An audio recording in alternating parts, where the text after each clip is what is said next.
Genbrugsbutikken Det Grønne Hus ligger i Helsinge. Det er det gjort lige siden starten i 2001, og i dag finder vi det på gågaden Østergade 7, lige bag ved Sparekassen.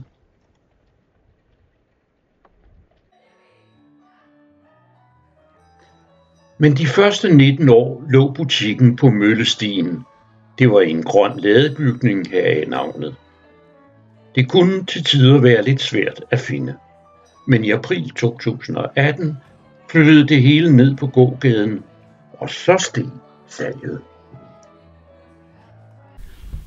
Ja, Det Grønne Hus er en genbrugsforretning, som er afhængig af, at folk donerer effekter til os, som vi kan sælge videre. Og med det slutresultat, vi får af salget, det uddeler vi til kommunens foreninger efter ansøgninger 2 gange om året. Og vores mål er jo at give de foreninger, der virkelig fattes penge, kan man sige, men de skal også søge til noget konkret. Det kan ikke nytte, de bare søger for at få pengene til at ligge i kassen. De skal heller ikke søge til den daglige drift. Det skal være et konkret projekt. Det skal være til et projekt. Ja. Hvor mange penge uddeler man per uddeling? Vi uddeler ca. 500.000 per uddeling. Og det foregår 2 gange om året. 500.000 per gang. De donationer, I får af ting og sager, er der ting, I ikke er så glade for? Ja, altså, et er jo, at vi ikke tager hårde hvidevarer. Det vil sige, kommer der en mikroovn, så tager vi den. Ja, men ingen brugte vaskemaskiner. Nej, og komfur og sådan noget. Nej. Og så vil vi jo gerne have, at det er hele ting, vi får, og de må også gerne være rene. Jeg siger gerne, hvis man vil levere noget, skal det være noget, man måske gerne selv ville købe. Jeg ved godt, man ikke køber det, man selv har leveret, men standen skal være i den stand, man selv gerne vil købe ting. Fortæl mig lidt om, hvad det er, I modtager derude. Jamen, ja, hvad modtager vi ikke, hvad jeg vil sige? Det er alt fra hobbyting, porcelæn, glas, skåle, urtepotteskjulere, sølvting og sølvplet og figur og nipsting. Hvad med tøj? Tøj får vi også meget af, og vi sælger rigtig meget tøj. Og sko får vi også en del af.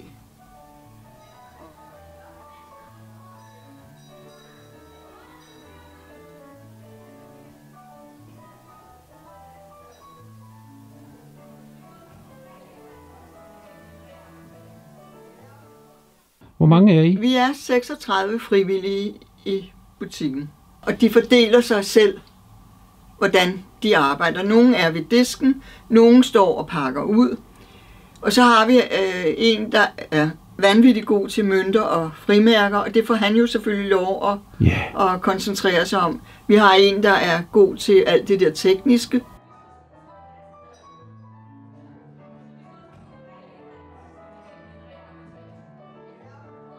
Jeg kan sige, at den sidste uddeling, vi havde, der havde vi faktisk ansøgninger for over 1 million, som vi jo selvfølgelig ikke kunne honorere. Og jeg mener, at der var 73 ansøgere, og deraf fik de 46 et beløb, ja.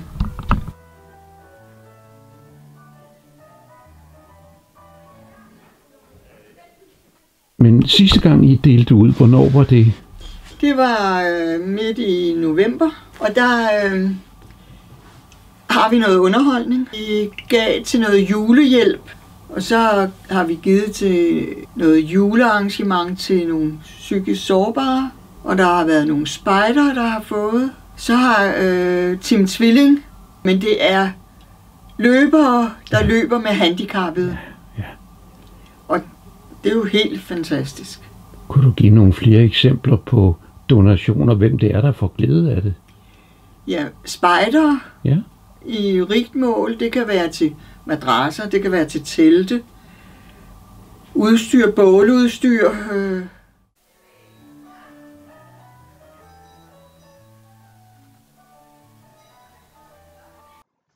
Men i juni 2024 skete der noget helt nyt. Det Grønne Hus fik mulighed for at leje hjørnebutikken lige ved siden af. Og så kunne man udvide sortimentet. Det Grønne Hus fik mulighed for at leje et nabolokale, hvor vi kunne have møbler i, og vi kunne betale os fra. Og det startede den 7. juni. Hvad sælger særlig godt, når man kigger rundt på møblerne her?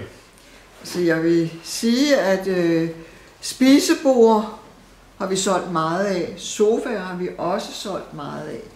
Nogle af de dårlige nåede ind med, når de kommer hjem med varer, før de er solgt.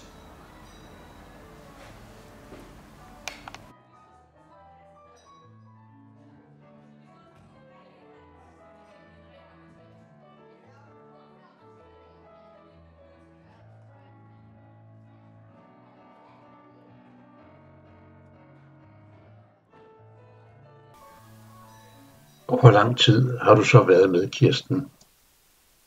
Knap 10 år. Knap 10 år. Ja, Er faktisk ret længe, var. ja det må man sige. Ja. Hvad synes du om det? Jamen, jeg elsker det jo.